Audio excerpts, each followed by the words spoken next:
I was about to marry the wrong brother. Until he walked me down the aisle. Please subscribe to get more passionate stories. The church doors opened and everyone stood.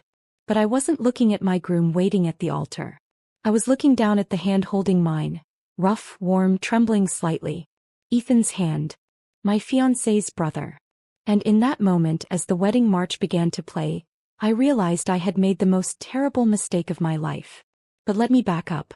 Because this story, it didn't start the day I was supposed to marry Marcus Reynolds. It started 6 months earlier, on the worst night of my life, when the man I'm about to marry proved he was nothing like the brother standing beside me now. My name is Sophie Clark, and I'm a 27-year-old high school English teacher with a pretty ordinary life. Or at least it was ordinary until I met Marcus Reynolds at a charity gala my best friend dragged me to. Marcus was stunning. Tall, polished, with dark hair perfectly styled and a smile that belonged in a toothpaste commercial. He worked in finance, wore suits that probably cost more than my monthly rent, and drove a Tesla that purred like a satisfied cat. He pursued me like I was the only woman in the world. Flowers delivered to my classroom. Surprise weekend trips to wine country. Dinner reservations at restaurants I couldn't even pronounce. I felt like Cinderella and Marcus was my prince. We got engaged after 8 months. It was perfect. He was perfect. At least that's what I kept telling myself. The first time I met Ethan was at the Reynolds family dinner 3 months into my relationship with Marcus. I remember walking into that massive colonial mansion in the suburbs, feeling completely out of place in my Target dress while Marcus's mother glided around in what was probably designer everything. Then Ethan walked in through the back door and the whole energy of the room shifted. Where Marcus was polished, Ethan was raw. He wore a faded Henley with the sleeves pushed up, revealing forearms covered in sawdust. His dark hair was Messier longer. He had the same strong jawline as Marcus, the same piercing blue eyes, but there was something different about him. Something real. While Marcus's smile was practiced, Ethan's was genuine. A little crooked, a little hesitant, like he wasn't sure if he was welcome in his own family home. "You must be Sophie," he said, and his voice was deeper than Marcus's, rougher around the edges. "I'm Ethan. The disappointment of the family." He said it like a joke, but I caught the flash of pain in his eyes. Marcus's mother, Victoria, laughed that tinkling, dismissive laugh. "Ethan's our creative one. He builds furniture instead of portfolios. We can't all be successful." I watched Ethan's jaw tighten almost imperceptibly. Marcus just sipped his wine, not defending his brother, not saying anything at all. "I think building things with your hands is incredibly valuable," I said, surprising myself. "What kind of furniture?" Ethan looked at me, then really looked at me, and something passed between us. Something that made my stomach flip in a way that terrified me. Custom pieces mostly. Tables, bookshelves, bedroom sets. Whatever people need. "I have a workshop downtown." "Sophie teaches English," Marcus interjected, his hand sliding possessively around my waist. "High school. It's cute." Cute. He called my career cute. I'd been too enamored to notice how often he did that. Diminished the things that mattered to me. But Ethan noticed. I could see it in the way his eyes darkened, in the tightness around his mouth. That dinner was awkward and uncomfortable, but I couldn't stop sneaking glances at Ethan across the table. And every time I did, I found him already looking at me. I tried not to think about Ethan after that. I threw myself into wedding planning, into being the perfect fiancé for Marcus. But planning a wedding with the Reynolds family was like navigating a minefield. Victoria had opinions about everything. My dress was too simple, my flower choices were pedestrian, my venue wasn't prestigious enough. And Marcus? He agreed with her. Every single time. "Mom has great taste, babe," he'd say, scrolling through his phone while I tried to show him table settings. "Just go with what she suggests." The worst part was realizing he wasn't even really there. Marcus was always working, always on his phone, always thinking about the next deal, the next client dinner. I was becoming an accessory to his perfect life. The pretty teacher girlfriend who made him look well-rounded and down to earth. I started to feel invisible. Then, on a random Tuesday in March, my car broke down on the way home from school.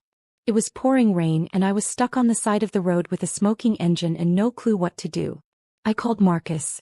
"Babe, I'm in a meeting. Just call AAA or something. I'll see you tonight." He hung up before I could respond. I sat there in my dead car, rain hammering the windshield, feeling more alone than I'd ever felt in my life. I was about to call a tow truck when another call came through. Ethan. We'd exchanged numbers at a family barbecue a few weeks earlier, just a casual hey, we should all hang out sometime thing that I knew would never happen. I almost didn't answer. Sophie? Hey, Marcus mentioned your car died. Where are you? I gave him the intersection, confused. 20 minutes later, a beat-up pickup truck pulled up behind me, and Ethan jumped out into the rain like it wasn't even there. Pop the hood, he called out. I did, watching through the rain-blurred windshield as he bent over the engine, completely unbothered by the downpour soaking through his shirt. After a few minutes he jogged to my window. Your alternator's shot. I can't fix it here, but I can tow you to a shop. Come on, get in the truck before you freeze. I grabbed my bag and ran to his truck, climbing in and immediately feeling self-conscious about dripping all over his seats. The truck was old but clean, smelling like sawdust and something spicy, his cologne maybe, or just him. Thank you, I said, teeth chattering. You didn't have to come out in this. He was already hooking up my car to his tow hitch, moving with practiced efficiency. When he climbed back in the driver's seat, his shirt was plastered to his chest, and I had to force myself to look away. Marcus is my brother, he said quietly, starting the truck. And you're going to be my sister-in-law. Of course I came. Something about the way he said that, sister-in-law, sounded wrong. Like the words didn't fit right in his mouth. He drove me to a shop, waited while they assessed the damage, and when they quoted me a price that made me want to cry, Ethan pulled the manager aside. I watched them talk, watched the manager nod, watched Ethan pull out his wallet. Ethan, no, I started. It's handled, he said firmly. They'll have it ready by Friday. Come on, I'll drive you home. The ride to my apartment was quiet at first. But then Ethan asked me about teaching, about my students, about the books I loved. And unlike Marcus, he actually listened. He asked follow-up questions. He laughed at my stories about classroom chaos. He made me feel seen. When we pulled up to my building, I didn't want to get out of the truck. Thank you, I said again, meeting his eyes. Really? For everything? He nodded, his hands tight on the steering wheel. Sophie, can I ask you something? Sure. Are you happy? The question caught me completely off guard. What? With Marcus. With all of this. He gestured vaguely. Are you actually happy? I should have said yes immediately. I should have defended my relationship, my fiancé, my choice. But I hesitated. And in that hesitation, Ethan saw everything. He's lucky to have you, Ethan said quietly. I hope he knows that. Then he looked away and the moment was over. I climbed out of the truck, feeling like something fundamental had just shifted between us. After that day, I couldn't stop thinking about Ethan. It was wrong. God, it was so wrong. But every time Marcus canceled plans or ignored me during dinner or made some dismissive comment about my job, I thought about the way Ethan had listened to me in his truck. The way he'd looked at me like I mattered. The universe seemed determined to push us together.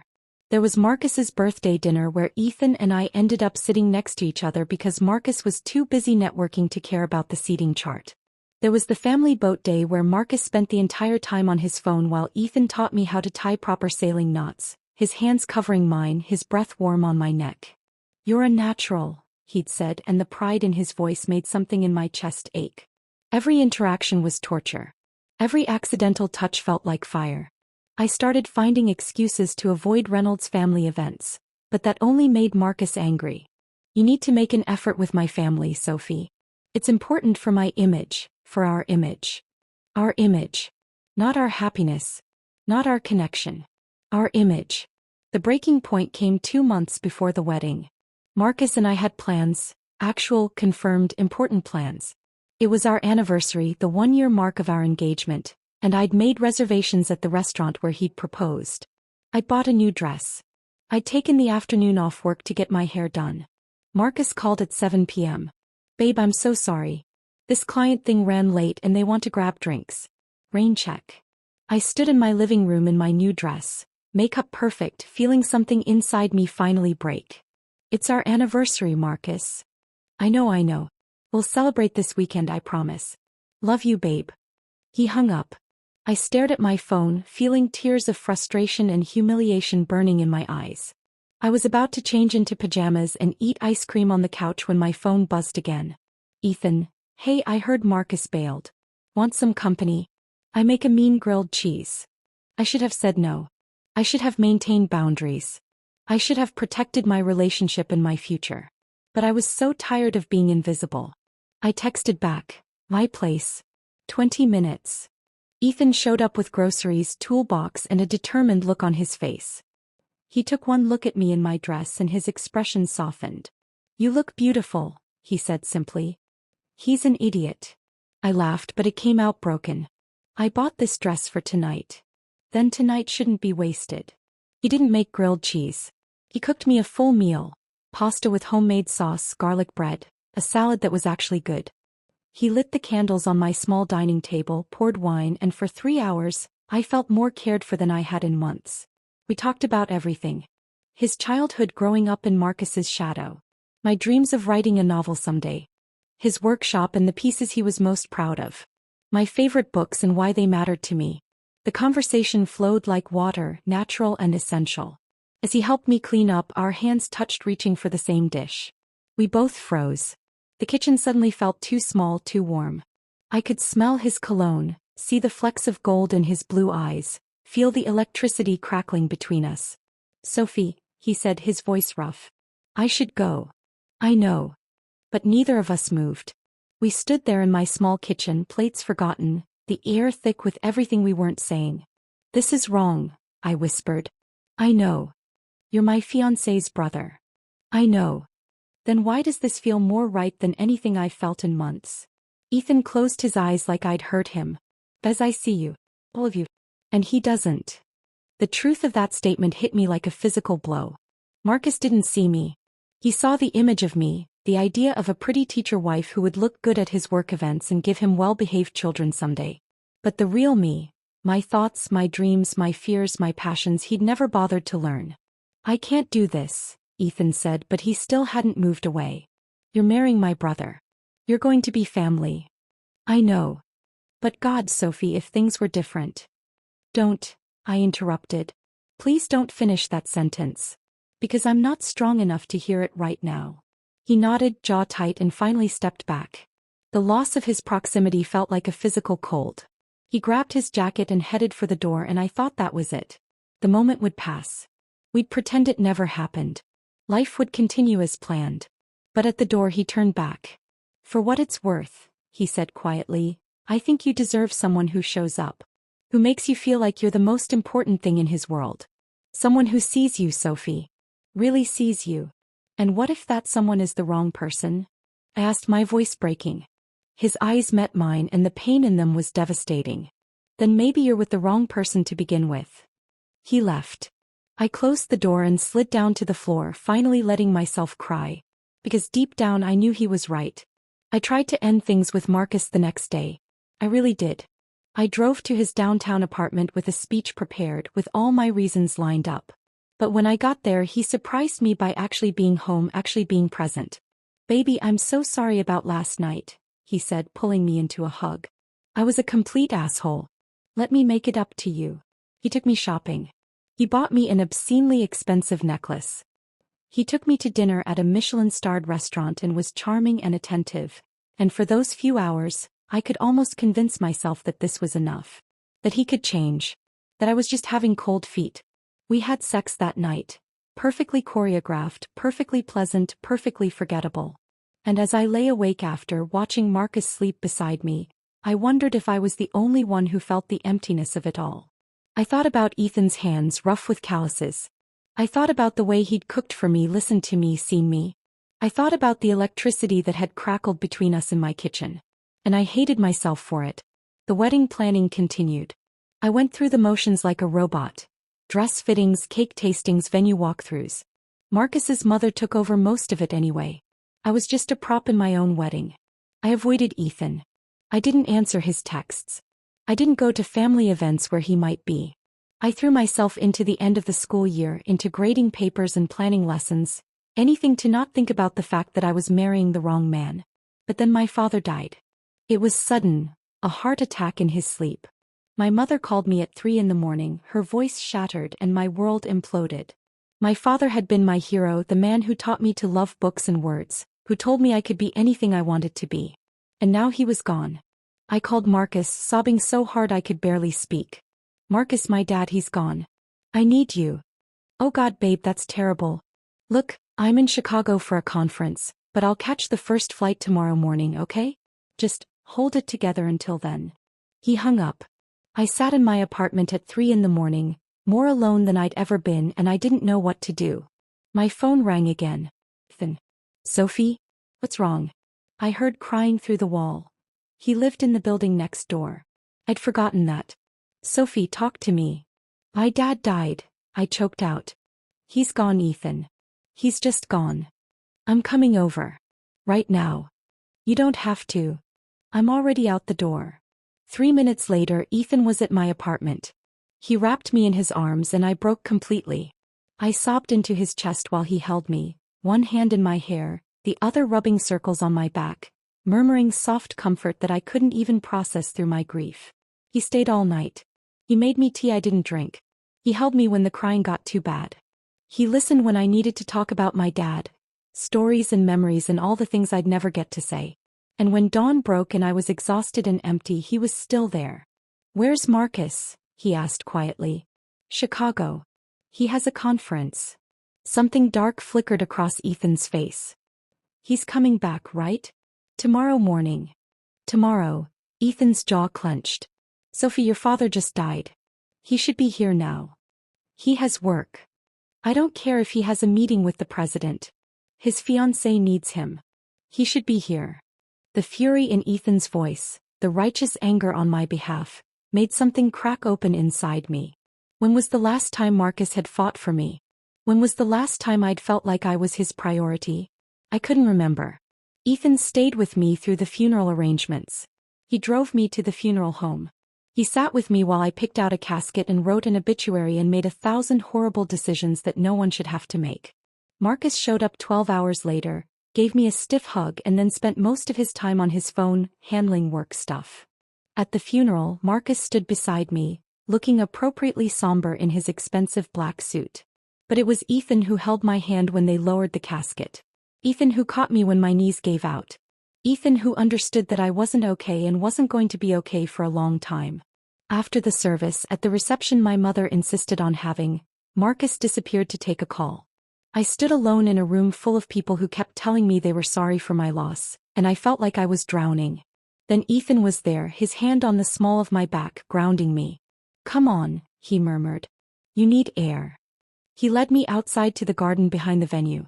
It was spring, everything blooming and alive, which felt cruel somehow. We sat on a bench and I finally let myself feel something besides numb. I was supposed to call him that night, I said. My dad. We were supposed to talk about the wedding. He wanted to help me with my vows. And I was too busy grading papers. Sophie, don't do that to yourself. I'll never get to hear his voice again, Ethan. I'll never. My voice broke.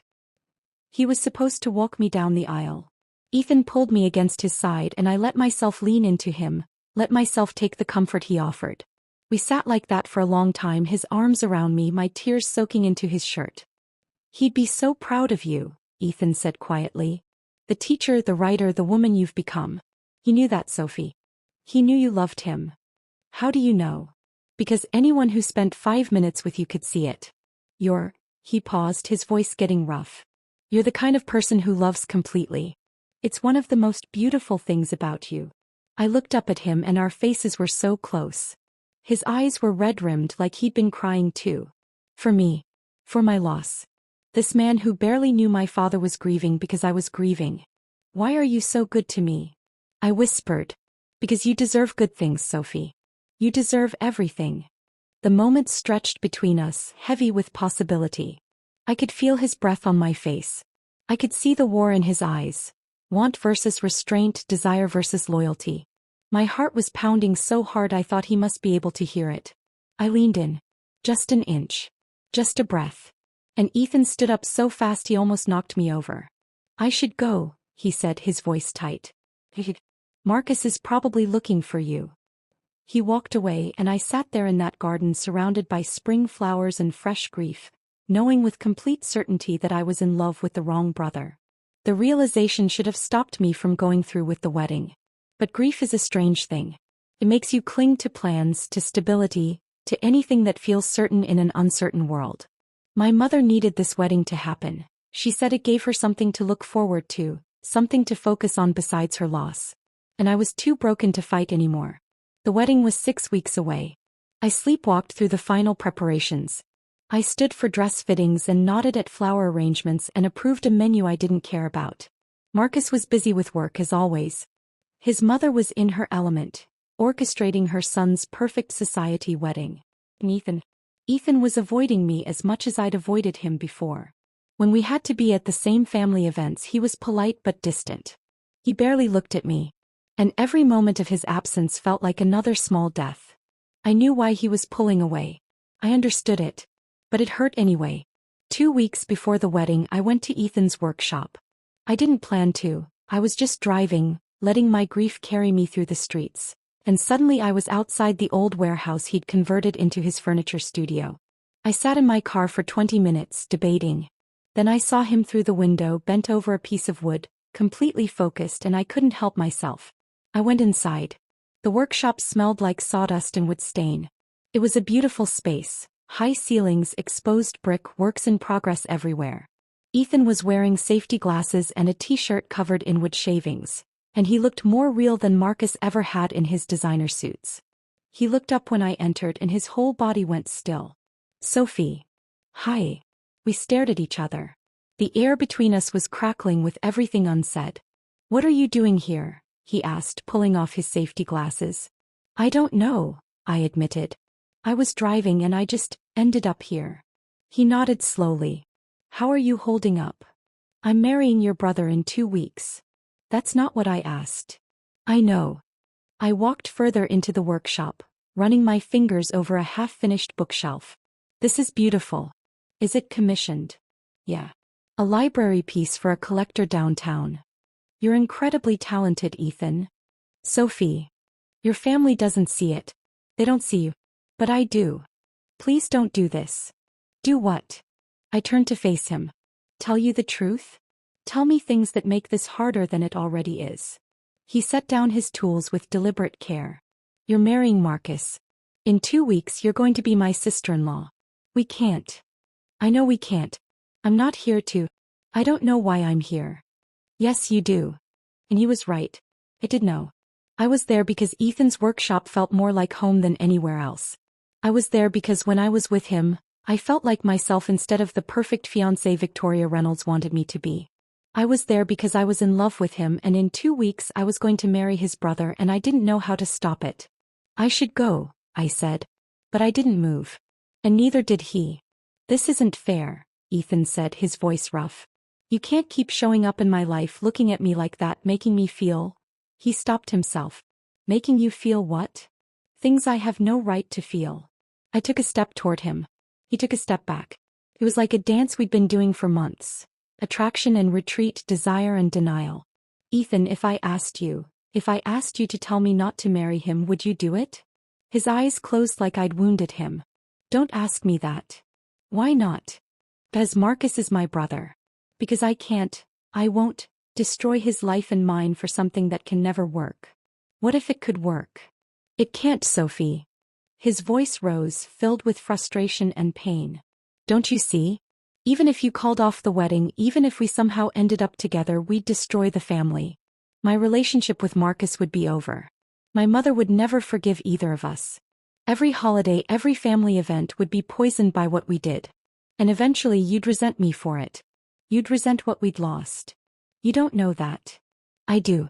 I've thought about it, Sophie. God help me, I've thought about it constantly. Every possible scenario, every possible outcome.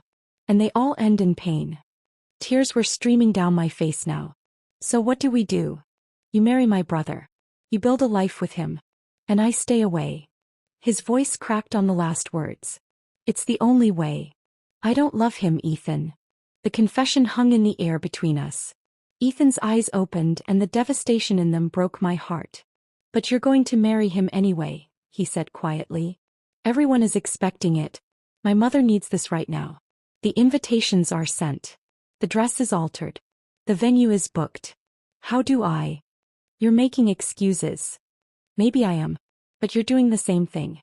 You're choosing your family's approval over—" "Over what?" he demanded.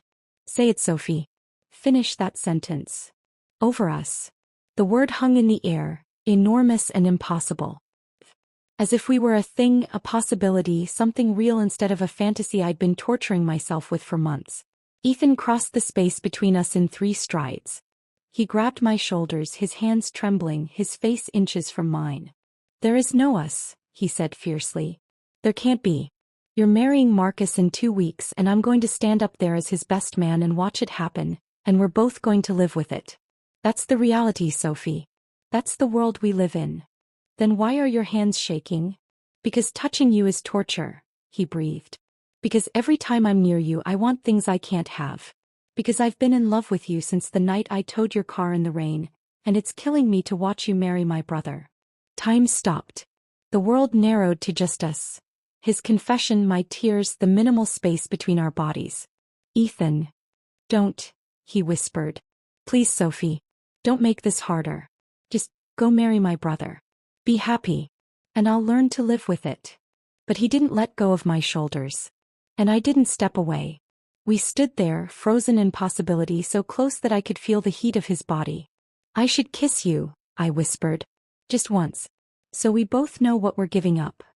If you kiss me I won't stop. His voice was ragged. If you kiss me, Sophie, I'll beg you not to marry him. I'll burn down everything. My family, my relationship with Marcus, everything, just to have you. So please. Please don't kiss me. It was the hardest thing I'd ever done, but I stepped back. His hands fell away from my shoulders and the loss of contact felt like grief. I should go, I said again. This time I did. I walked out of his workshop, got in my car and drove away. And I didn't let myself look back because I knew if I did, I'd run back inside and burn it all down myself. The final week before the wedding passed in a blur. I was going through the motions, numb to everything.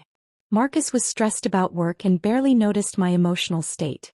His mother was in full wedding coordinator mode, barking orders at everyone. And Ethan had disappeared. He wasn't answering texts. He wasn't showing up to family events. Marcus complained about it. His best man was MIA and it was becoming a problem. He's probably just busy with work, Victoria said dismissively. You know how Ethan is. Always in his own world. But I knew why Ethan was staying away. He was protecting himself. Protecting us both. The rehearsal dinner was a nightmare. Ethan showed up late, kept his distance from everyone and left early. During the walkthrough at the church he stood stiff and silent beside Marcus, not making eye contact with anyone. When it was time to practice the processional, we had to use Marcus's cousin as a stand-in to walk me down the aisle since my father couldn't. I broke down in the bathroom afterward, sobbing so hard I thought I might be sick. My maid of honor found me there, concerned and confused. Sophie, what's wrong? Is it your dad? It wasn't just my dad. It was everything. It was the fact that I was about to legally bind myself to a man who saw me as an accessory. It was the fact that the man I actually loved was Marcus's brother. It was the fact that I'd let it get this far, let things spiral so completely out of control. But I couldn't say any of that. So I just nodded and let her think it was grief. The morning of the wedding I woke up with a sense of doom. This was it. The point of no return. In a few hours I'd be Mrs. Marcus Reynolds, and this secret love I carried for Ethan would be something I'd have to bury forever. My mother helped me get ready, tears in her eyes as she adjusted my veil. You look beautiful, sweetheart. Your father would be so proud. I wanted to scream. I wanted to tell her I couldn't do this. But she looked so happy, so hopeful, and I couldn't take that away from her. Not after everything she'd lost. At the church, everything was chaos. Last-minute adjustments, flowers being arranged, the photographer snapping pre-ceremony shots. Victoria was in her element, orchestrating everything with military precision. And then Ethan found me in the bride's room. He knocked softly and when I opened the door we just stared at each other. I was in my wedding dress. A simple, elegant gown that my father had helped me choose before he died. Ethan was in his tuxedo, looking devastatingly handsome and utterly miserable. Hi, I whispered. Hi. His eyes traveled over me and I watched something break in his expression. You look. Don't. Please don't. He nodded, jaw tight. I just wanted to tell you something before it's too late. Ethan. My brother doesn't deserve you, he said quietly. He never did. And I need you to know that if you go through with this, if you marry him, It won't be because you don't have another choice. It'll be because you chose him. Because you chose this life over. He stopped, swallowing hard. Over what we could have had. That's not fair, I whispered. I know. But it's true. He took a step closer and I could smell his cologne, see the pain in his eyes. I'm in love with you, Sophie. Completely, hopelessly in love with you. And I'm asking you, begging you, don't marry my brother. Don't do this to us. Don't do this to yourself. My heart was racing so fast I thought it might explode. Even I can't, everyone is here. The guests, my mother, your family. I can't just. Yes, you can. You can walk out that door right now. We can leave. Together. I have money saved. We can go anywhere, start over, build a life that's actually ours. It was everything I'd dreamed of. Everything I'd wanted to hear. And it was impossible. Your family would hate us, I said, tears streaming down my face. Marcus would be humiliated. The scandal would destroy your mother. And my mom. God, my mom just lost her husband. This wedding is all she has to look forward to. How can I take that from her? So you're going to sacrifice your happiness for everyone else? That's what you do when you love people, Ethan. You make sacrifices. No, he said fiercely. That's what you do when you're afraid. When you're too scared to fight for what you really want. He was right. God, he was so right. But I was scared. Terrified of the fallout, of the pain we'd cause, of taking a leap into the unknown. I can't, I whispered. I'm sorry, Ethan. I can't do it. I watched his heart break. Literally watched it happen in his eyes, in the way his whole body seemed to cave in on itself. Okay, he said, his voice barely audible. Hey, then I guess this is goodbye. Ethan. But he was already turning away. He paused at the door, his back to me. For what it's worth, he said quietly, you would have been the love of my life. Then he was gone. I stood there in my wedding dress, mascara streaming down my face, feeling like I'd just made the worst mistake of my existence. But what could I do? Turn back now? Cancel everything? Destroy my mother's happiness and humiliate Marcus in front of 300 guests? I couldn't. So I let them fix my makeup. I put on my brave face.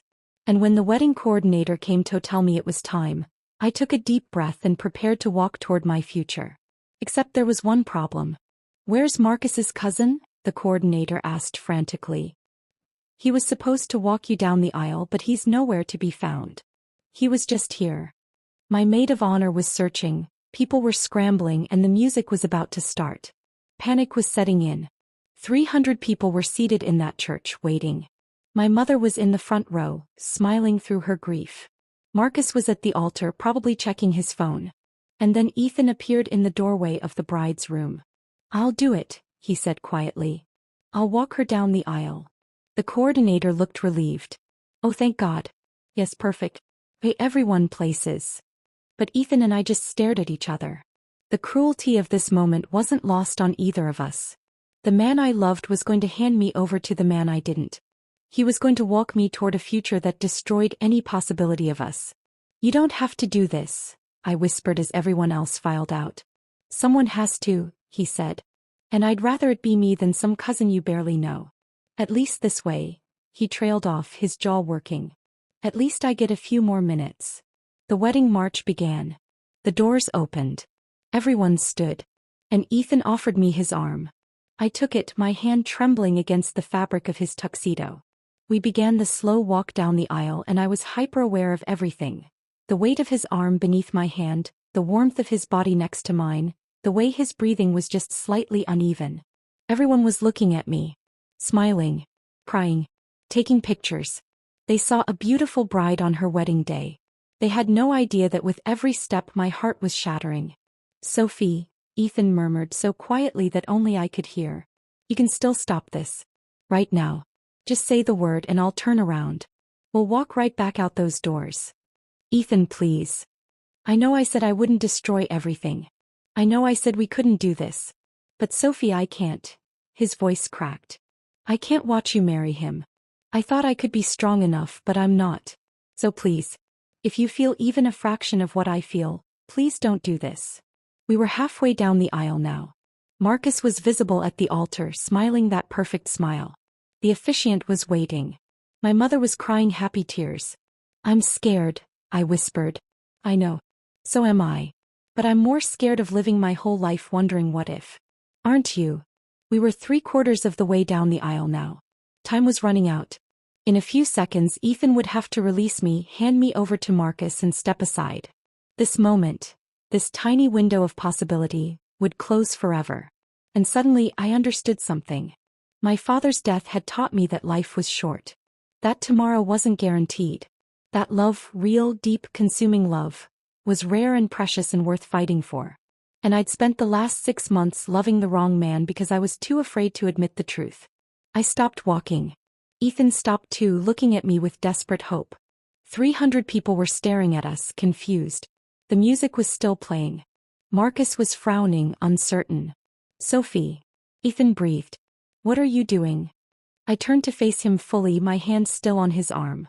I looked into those blue eyes that had seen me, really seen me from the very beginning. And I made a choice. Ethan, I said loud enough for the people in the front rows to hear, I can't marry your brother.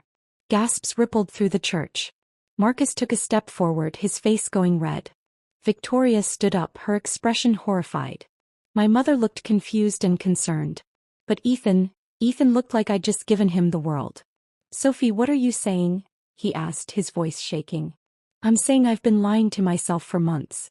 I'm saying that I've been so scared of disappointing everyone, of causing a scandal, of making the wrong choice, that I almost made the worst choice of all. Tears were streaming down my face again, but I didn't care. I'm saying that I'm in love with you, Ethan Reynolds. Completely, impossibly, irrevocably in love with you. And I can't marry Marcus when my heart belongs to someone else. The church erupted. People were shouting. Marcus was storming down the aisle toward us, his face twisted with rage and humiliation. Victoria was screaming something about disgrace and family honor. My mother looked like she might faint. But Ethan cupped my face in his hands and kissed me. It was nothing like the practiced kisses I'd shared with Marcus. It was desperate and passionate and raw.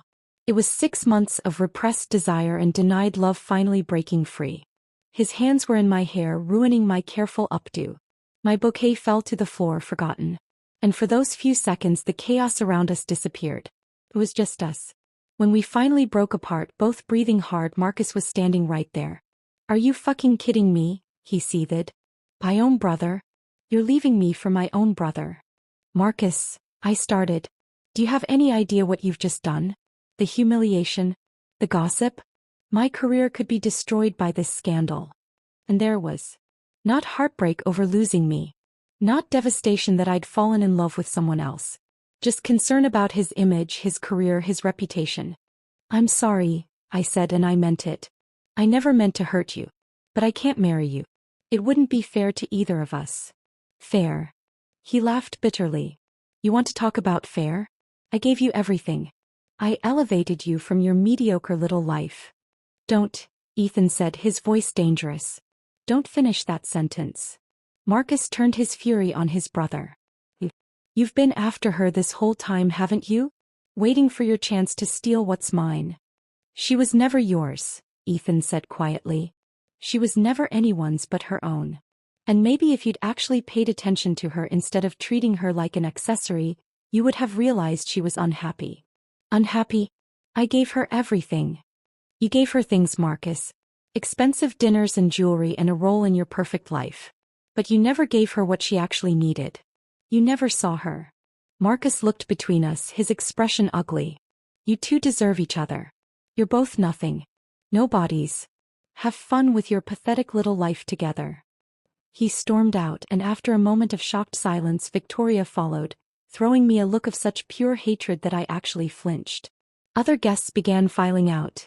Some looking scandalized, some looking amused, some looking sympathetic. My mother pushed through the crowd, her face pale. Sophie, what have you done? She whispered. Mom, I'm so sorry. I know you needed this wedding. I know you wanted something happy to focus on. But I couldn't live a lie. Dad taught me that. He always said life was too short to be anything but authentic. She looked at me for a long moment, then glanced at Ethan, who still had his arm protectively around me. When she looked back at me, her expression had softened. He did say that, she said quietly. And you know what else he told me a few days before he died? He said he wasn't sure you were marrying the right man. He said you seemed dimmed around Marcus. But he didn't want to interfere, didn't want to influence your decision. I started crying again. Dad knew. Parents always know, sweetheart. She reached out and squeezed my hand. I just wanted you to be happy. The wedding, yes, it gave me something to focus on. But not at the expense of your entire future. She looked at Ethan again. This is what you want. Him. Yes, I said without hesitation. More than anything. She nodded slowly. Then you have my blessing. It's going to be messy and complicated, and half our family probably won't speak to us for a while. But if he makes you happy, really happy, then it's worth it. I hugged her, sobbing into her shoulder while she stroked my hair like I was a child again. When I finally pulled away, the church was mostly empty. Just a few stragglers remained, whispering and taking pictures on their phones. This was going to be the scandal of the year. I could already imagine the gossip, the social media posts, the judgment from people who didn't know the full story. But when I looked at Ethan, none of it mattered. So, he said, a hint of his crooked smile appearing. That was dramatic. I laughed, slightly hysterical. I just called off my wedding. In front of 300 people. And kissed the best man. At the altar. Yeah, you did. He pulled me close again, pressing his forehead to mine. Sophie, are you sure about this? Really sure? Because once we walk out of here together, there's no going back. My family, my relationship with Marcus, it's going to be destroyed. There will be consequences. I know, I said. And I'm terrified. But I'm more terrified of spending my life wondering what if. You were right about that. I love you, he said fiercely. I've loved you since the night in my truck when you talked about your students like they were the most important people in the world. I've loved you through every family dinner and every stolen glance and every moment I had to watch you with him. And I'll love you through whatever comes next. Even if your mother never forgives us? Even then. Even if Marcus hates you forever? Even then. Even if people talk about this for years? Let them talk, he said and kissed me again. I don't care about any of it as long as I have you. We walked out of that church together, hand in hand, still in our wedding attire. My wedding dress rustled with each step, a reminder of the life I'd almost chosen. But instead of feeling regret, I felt lighter than I had in months. Outside, a few of Marcus's friends were lingering, probably hoping for more drama. They stared at us with a mixture of shock and fascination. Someone was definitely recording on their phone. Where do we go now? I asked Ethan. He grinned and it transformed his whole face. Well, you're wearing a wedding dress. I'm wearing a tux. There's a reception venue with a paid-for dinner for 300 people. Seems like a waste to let it go unused. You're not serious. Why not? Most of the guests who actually like us probably went to the reception anyway. Let them eat the expensive food, drink the expensive wine, and celebrate the fact that you didn't marry the wrong guy. I stared at him. That's insane. You just called off your wedding at the altar and kissed your ex-fiance's brother in front of everyone. I think we're already past insane. He had a point. So we went to the reception. The venue was chaos when we arrived. About a third of the guests had actually shown up. The ones who were more interested in the drama than propriety, plus a handful of my friends and Ethan's friends from his workshop. The caterers looked confused. The DJ looked uncomfortable. The wedding coordinator looked like she wanted to die. Ethan grabbed a microphone. Okay, everyone, he said, his voice echoing through the space. Obviously today didn't go as planned. But there's food, there's music, and there's an open bar that's already been paid for. So I propose we turn this into a celebration anyway. A celebration of honesty. Of choosing love over convenience. Of Sophie having the courage to admit what she really wanted before it was too late. He looked at me, his eyes soft. I know I'm not who anyone expected her to end up with. I'm not successful like my brother. I don't have the fancy job or the expensive car. But I love her. God, I love her. And if you can find it in your hearts to celebrate that, to celebrate two people who almost missed their chance but somehow found their way to each other anyway, then please stay. Eat, drink, and help us start this crazy new chapter. There was a moment of stunned silence. Then my best friend stood up and started clapping. Then my mother joined in. Then Ethan's friends from the workshop. And slowly everyone else followed. It was the strangest reception in history. My wedding dress was designed for someone marrying Marcus Reynolds, businessman and society figure. But I was dancing with Ethan Reynolds, carpenter and artist, and it felt perfect. We danced to what was supposed to be my first dance with Marcus. A carefully selected classical piece. But Ethan held me close and whispered things that made me blush and laugh. My friends surrounded me, some shocked, some delighted, all wanting the story. I told them everything. The months of feeling invisible with Marcus, the connection with Ethan, the decision at the altar. Some of them thought I was brave. Some thought I was crazy. All of them admitted it was the most memorable wedding they'd ever attended. Ethan's workshop friends embraced me immediately, telling stories about how he'd been moping for months, how they'd never seen him so torn up over a woman before, how they'd been rooting for us even though they didn't know who I was. "He's a good man," one of them told me, an older guy with kind eyes. "Best I know. He'll treat you right." And as I watched Ethan laugh with friends, dance with my mother, who surprised everyone by being completely gracious, and look at me like I was the only person in the room, I knew it was true. We didn't stay long. The emotion of the day was catching up to both of us and we needed to be alone. We slipped out of the reception around 9, still in our formal wear, and Ethan drove us to his apartment. It was small, nothing like Marcus's sleek downtown place. But it was warm and lived in, with handmade furniture and books everywhere and photographs of places he'd traveled. Felt like him. Felt like home. "Hi," I said, suddenly nervous now that we were alone. "Hi," he said back, and we both started laughing. Giddy, relieved, slightly hysterical laughter that came from surviving an impossible day. He crossed to me slowly like he was afraid I might disappear. His hands found my waist and I could feel them trembling slightly. "I still can't believe you're here," he said. "I keep thinking I'm going to wake up and this will have been a dream. That you'll still be marrying Marcus and I'll still be." I kissed him to stop the words. This kiss was different from the one in the church. Slower. Deeper. Full of promise instead of desperation. His hands moved to the zipper of my wedding dress and he paused. "Is this okay?" he asked. "Ethan, I just called off my wedding and chose you in front of 300 people. Yes, this is okay." He smiled against my mouth. "Just checking. Want to make sure we're on the same page." "Same page, same chapter, same book," I assured him. He unzipped the dress carefully like it was precious, even though it represented everything we'd almost lost. It pulled at my feet and I stood there in just my white lingerie, feeling more exposed and more certain than I'd ever felt in my life. "You're so beautiful," Ethan breathed. "Sophie, Show me," I whispered. "Show me what we've been denying ourselves for months." And he did. 6 months later. I woke up in Ethan's bed, our bed now since I'd moved in 3 months ago, to the smell of coffee and pancakes. Morning light filtered through the curtains and I could hear Ethan moving around in the kitchen, probably making a mess in that endearing way he always did when he cooked. My phone buzzed with messages. My maid of honor asking if I wanted to get brunch. My mother confirming dinner this weekend. A text from one of my students, graduated now, telling me about her college acceptance. And surprisingly, a text from Marcus. "Marcus, I heard about the engagement. Congratulations, I guess. For what it's worth, I get it now. You two make sense in a way we never did. I hope you're happy." It had taken 6 months, but Marcus had finally let go of his anger. He'd actually apologized a few weeks ago, admitting that he'd been treating our relationship like a business merger instead of a partnership.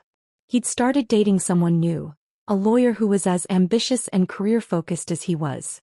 They seemed perfect for each other. And Victoria? She'd come around too eventually. Slowly, grudgingly, but she had. Especially after seeing how happy Ethan and I were together. She'd even admitted, over a very awkward family dinner, that she'd always known Marcus and I weren't quite right for each other. "You challenged him," she'd said. "And Marcus doesn't like being challenged. But Ethan needs someone who challenges him. Someone who sees his talent and pushes him to be more." It wasn't quite an apology, but it was something. Ethan appeared in the doorway with a tray, pancakes, coffee, orange juice, and a single wildflower in a small vase. "Good morning, beautiful," he said, setting the tray on the bed. "You're spoiling me." "That's the plan." He climbed into bed beside me and I curled into his side, feeling perfectly content. "So I have news." "Good news or bad news?" "Potentially amazing news. That gallery downtown, the one that features local artists, they want to do a show of my furniture. A whole exhibit. They're calling it functional art." I sat up, excited. "Ethan, that's incredible." "Yeah." He looked uncertain and I recognized that expression. It was the one he got whenever his accomplishments were minimized by his family for so long that he struggled to believe in them himself. Yes, this is huge. Your work deserves to be seen. You're so talented, and finally people are going to recognize that. He pulled me close, pressing a kiss to my temple. You know what's funny? I've been building furniture for years, trying to prove to my family that I was successful in my own way. But I never actually felt successful until I had someone who believed in me. I'll always believe in you, I promised. I know. That's why I want to ask you something. He reached into the nightstand and pulled out a small box, and my heart stopped. Sophie Clark, I know we've only been together officially for 6 months. I know people will say we're rushing into things. But I've loved you for over a year now, and I'm not interested in waiting anymore. We already had one wedding, attempted wedding. That wasn't right. What do you say we plan one that is? He opened the box, revealing a simple, elegant ring with a single diamond. Nothing like the ostentatious rock Marcus had given me. It's not much, Ethan said quickly. I can get you something bigger if you want.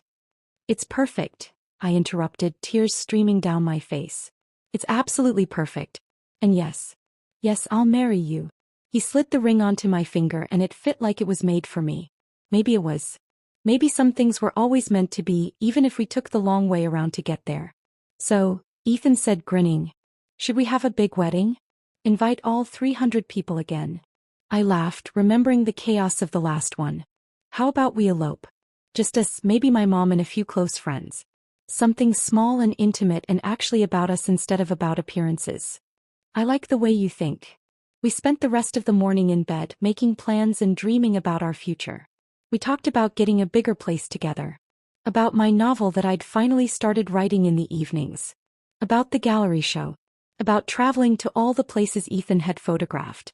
About building a life that was authentically ours, not someone else's vision of what we should be. Later that day we went to visit my father's grave.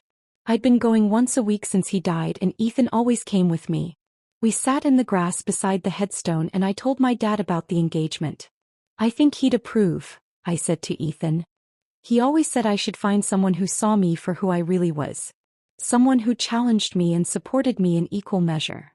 I'm going to do my best to live up to that, Ethan promised. Every single day. As we walked back to the car hand in hand, I thought about how different my life was from what I'd planned a year ago. How I'd almost married the wrong man. How I'd almost sacrificed my happiness for other people's expectations. How I'd almost lost the love of my life because I was too afraid to reach for it. But in the end I'd found the courage. I'd stopped at that altar. I'd chosen honesty over comfort, love over convenience, authenticity over appearances. And it had been worth every moment of chaos and scandal and difficult conversation. Because when Ethan looked at me, he saw Sophie Clark. The teacher, the writer, the woman who loved deeply and felt everything intensely. Not Sophie Reynolds, the perfect accessory to a successful man's life. He saw me. Really saw me. And that made all the difference. 1 year later. We got married on a beach at sunset with 20 people present. I wore a simple white dress that cost a fraction of what the wedding dress had cost. Ethan wore khakis and a white shirt with the sleeves rolled up. My mother walked me down the beach to where Ethan waited, and there were no crowds, no expectations, no pressure. Just love. We wrote our own vows. I promised to challenge him and support him, to believe in his art when he struggled to believe in himself, to build a life that was authentic and messy and real. He promised to see me always, to never take me for granted, to choose me every single day even when it was hard. And when we kissed as husband and wife, it felt like the ending and the beginning all at once. That night, at the small reception we held at a beachside restaurant, Marcus showed up. I hadn't invited him, hadn't thought he'd want to come, but there he was, looking uncomfortable but sincere. I'm not staying, he said. I just wanted to say, I'm happy for you both. Really. And I'm sorry for how I treated you, Sophie. You deserved better, and I'm glad you found it. He shook Ethan's hand, and something passed between the brothers. Not quite forgiveness, but the beginning of healing. They'd probably never be close again. Too much had happened, too much pain and betrayal and broken trust. But maybe someday they could be civil. Maybe even friendly. It was enough. As the night wore on, Ethan and I slow danced on the beach, the waves lapping at our feet, the stars bright overhead. And I thought about that moment at the altar a year ago.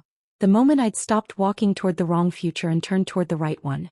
It had been the scariest, most reckless, most painful decision of my life. It had also been the best. What are you thinking about? Ethan murmured. About how I almost let you go, I said. About how close I came to living a lie. But you didn't.